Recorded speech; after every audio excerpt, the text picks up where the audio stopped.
Oi meu povo bonito. Hoje estarei falando sobre o Nyarlathotep. Entre os seres de maior poder na vastidão do cosmos se encontram os deuses exteriores, entidades que representam alguns dos princípios universais que regem o universo. A maioria destes seres são insondáveis em seus motivos e razões. A mente humana, afinal de contas, é incapaz de apreciar sua grandiosidade. Azathoth, Yog-Sothoth, Shub-Niggura e muitos outros são nomes que conjuram horror no coração do homem, mas nenhum deles se aproxima de Nyarlathotep no que diz respeito ao alcance e importância. Diferente de todos os outros deuses exteriores, Nyarlathotep sempre se encontra próximo e acessível. Ao erguer os olhos para os céus em adoração, ao se deixar dominar pelo absoluto desespero, ao sentir os dedos gotejantes da insanidade tocar a mente, o homem é capaz de ouvi-lo sussurrando suas promessas. Há uma espécie de comunhão. Ele é nosso companheiro na jornada existencial e se um dia os enigmas de toda a criação nos forem revelados, estes serão proferidos pelos seus lábios. O caos rastejante. O poderoso mensageiro. A alma e coração dos deuses.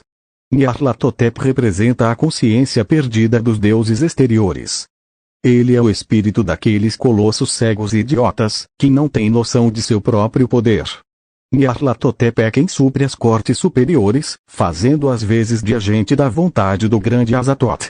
O sátrapa que atende sua vontade e canaliza seus poderes. Segundo alguns teóricos do mitos, o caos rastejante seria a personificação das faculdades mentais e telepáticas dos deuses, arrancadas de céus, corpos e reunidas em um único ser. No tétrico compêndio chamado Necronomicon, Abdul-Yazred reputa a Nyarlathotep o papel de grão-vizir da corte mefítica, tamanha sua importância. Sem sua intercessão, as forças primais perderiam o controle e os pilares do universo sofreriam danos irreparáveis. Desabariam sobre si mesmos, rasgando todo o tecido da realidade e arruinando o universo em sua totalidade. Ironicamente, sem Nyarlathotep, o caos rastejante, a ordem do universo se fragmentaria, sublinha um trecho do livro Blasfemo. Acredita-se que Nyarlathotep habite algum plano metafísico próximo da corte de Azathoth, talvez uma dimensão ou possivelmente o espaço interdimensional adjacente ao centro do universo. Ele é capaz de pressentir as menores necessidades dos deuses em um átomo, se teleporta para a corte a fim de aquecer e cumprir com sua vontade. Esse papel não é de submissão, Nyarlathotep não é um servo e sim um arauto investido com a chancela dos deuses exteriores. O que ele decide, está decidido, em nome das forças primais da existência. Se um planeta deve morrer, se uma realidade precisa se desfazer, se uma estrela há de se extinguir ou nascer, é Nyarlathotep quem providencia para que isso ocorra. Se as sementes dos grandes antigos precisam fertilizar algum recanto do universo, é ele quem as lança, planta e colhe. Tamanha é sua autoridade que nenhum outro deus ousaria ficar em seu caminho.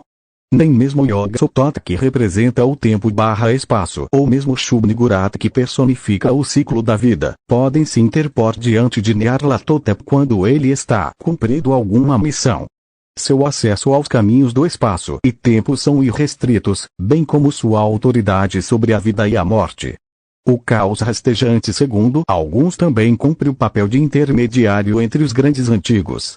Cabe a ele ouvir, pesar e decidir. Como uma espécie de mediador, sua função é resolver contendas com um poder de decisão irrevogável. Ao longo das eras, mais de um grande antigo foi extirpado da existência, simplesmente por afrontar o julgamento de Nyarlathotep. Suas relações com os grandes antigos podem variar enormemente, espelhando respeito, amizade ou amarga rivalidade. Cthulhu, a chama viva que arde na estrela de Formalhaut é um inimigo declarado, Astur é tratado como um valoroso aliado, enquanto o grande Cthulhu mantém com ele uma relação de neutralidade tácita. Quando Nyarlathotep é convocado para uma disputa, é impossível prever as consequências do seu envolvimento. Alguns cultos assumem que Nyarlathotep também faz às vezes de mensageiro entre os mortais e os grandes antigos. Isso ocorre em face de uma antiga crença de que os primeiros cultos surgiram graças a Nyarlathotep. Teria sido ele quem apresentou os deuses para a humanidade. Ele teria estabelecido a ponte entre o inconsciente coletivo humano, instalando nele a necessidade de crer em forças superiores. Os Migol possuem em seu complexo sistema de crenças um fundamento bastante semelhante, através do qual seus deuses teriam sido trazidos a eles por intermédio do caos rastejante. Os haitianos, por sua vez, ainda que puramente lógicos, acreditam que quando lançaram sua mente através do tempo pela primeira vez, contataram o mensageiro e este foi responsável por mostrar a eles a extensão do universo. Por sua influência, Nyarlathotep é conhecido e temido por todas as espécies do mitos, e ocasionalmente exige coisas delas. A característica que diferencia Nyarlathotep de qualquer outra entidade do mitos diz respeito ao seu interesse por formas de vida inferiores. Enquanto é comum todas as divindades cósmicas compartilharem de uma inerente indiferença para com as formas de vida menores, Nyarlathotep demonstra para com estas algo que pode ser compreendido como curiosidade. Algo na simplicidade e dessas criaturas o fascina a ponto dele desejar compreendi-las mais a fundo, passar com elas tempo e explorar suas possibilidades. O contato, entretanto, raramente é benéfico. A atenção de Nyarlathotep é uma maldição, pois seu envolvimento geralmente acarreta em revés, tragédia e pesar.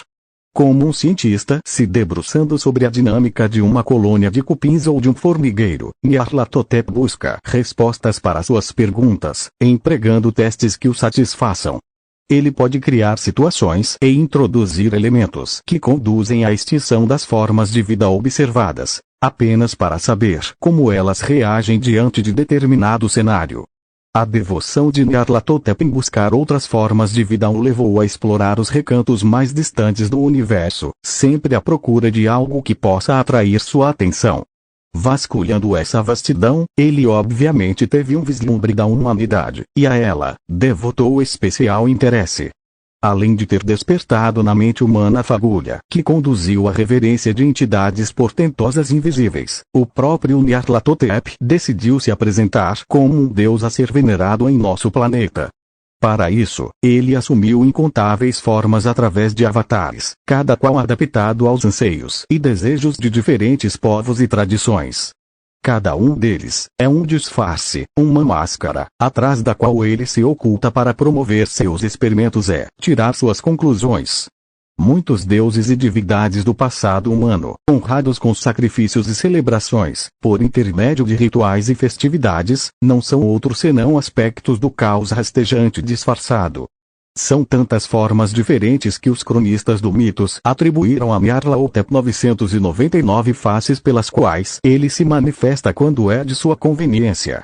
Diferentes povos e civilizações conheceram Nyarlathotep através desses disfarces e diante dele se curvaram em adoração. Por vezes, o caos obteve as respostas que desejava e simplesmente permitiu que seus avatares se apagassem da existência, caindo no esquecimento, mas em outras oportunidades ele nutriu o interesse humano e renovou os laços com seus cultistas através de milagres e portentos.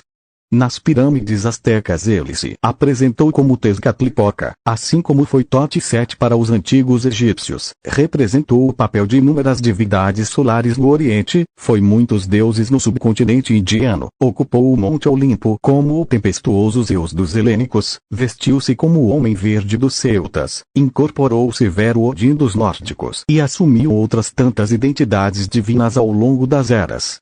O célebre Ludwig Prim em seu Diverminhas Misteriais o chamou de olho que tudo vê, aquele que determina o caminho da civilização e a encoraja a dar os passos que a levarão até sua destruição. Mesmo hoje, em tempos mais cínicos, Nyarlathotep ainda mantém muitas de suas máscaras, a maioria delas reverenciadas por seus seguidores. Algumas destas crenças progrediram até se tornarem religiões e como tal, se difundiram por todos os continentes. São crenças quintessenciais que guiam e arregimentam milhões de seguidores. A lenda de Nospei, uma fábula que relaciona o caos com os dogmas do cristianismo, foi responsável por muitas discussões ao longo dos séculos. Não há como saber ao certo quais deuses são aspectos do caos rastejante, e essa talvez seja sua maior pilhéria com a humanidade. É certo afirmar que cultos devotados ao Deus exterior ainda proliferam no submundo, escondidos nas sombras e praticados na calada da noite. Eles atraem almas perdidas e desesperadas que veem nessas congregações blasfemas a resposta para suas aflições. Nyarlathotep abraça a todos sem distinção, adula e consola, oferece cura e perdão, ao menos até perder o interesse por estes seres cuja existência lhe é irrisória. A seguir, ele consome estas mesmas almas sem qualquer piedade. Sua atenção é transitória, como uma criança vã que perde o interesse por brinquedos usados e os lança no esquecimento assim que encontra outro que lhe pareça mais atraente. Em tempos mais recentes, Nyarlathotep parece ter demonstrado interesse em explorar outras áreas além da fé humana, estendendo sua influência através do campo do ateísmo, materialismo e outras correntes filosóficas. Ele plantou ideias e deixou que estas povoassem a mente de profetas e pensadores, dando início a regimes e doutrinas. Em sua busca, ele se apresentou ainda como um promotor da ciência, da tecnologia, da descoberta e do progresso. De tempos em tempos, ele oferece a pessoas selecionadas algum portento. Assim como no passado oferecia magias e dádivas místicas aos seus seguidores, agora concede máquinas e tecnologia avançada. Com esses presentes, Nyarlathotep fomenta transformações na estrutura da sociedade e observa as repercussões com renovado interesse.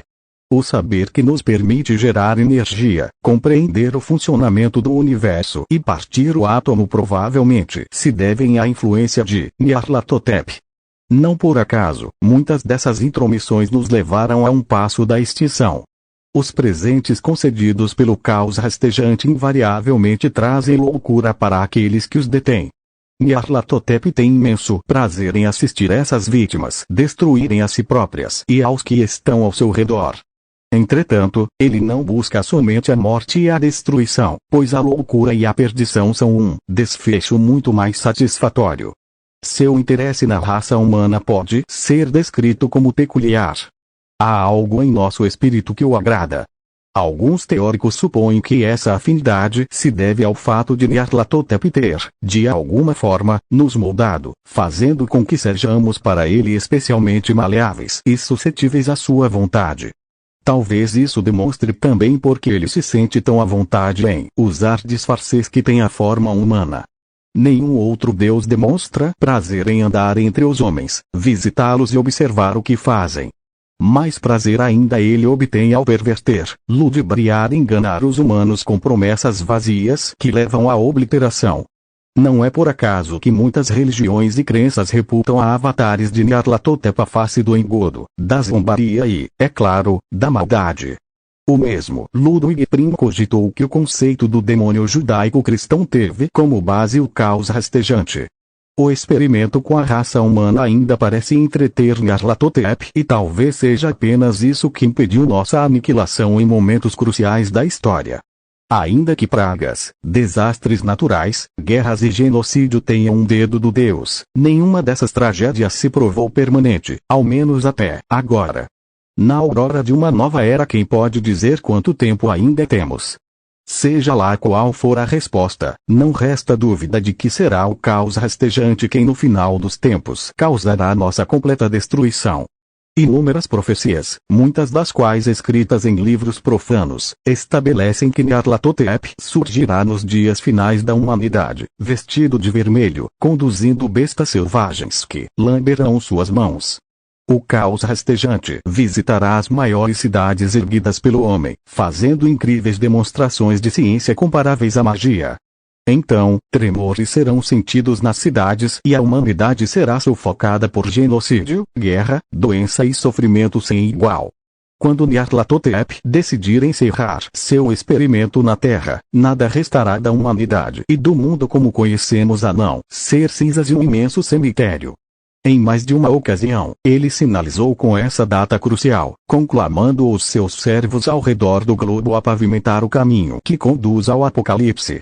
Por pouco, seus planos não se tornaram realidade, e se tal coisa não aconteceu foi por obra do acaso ou por um desejo dele próprio de sabotar os resultados e estender o experimento. É cogitado, entretanto, que Deus está se tornando cada vez mais cansado da. Gostou do vídeo? Deixa o like e se inscreve para ajudar o canal. Então é isso, tchau.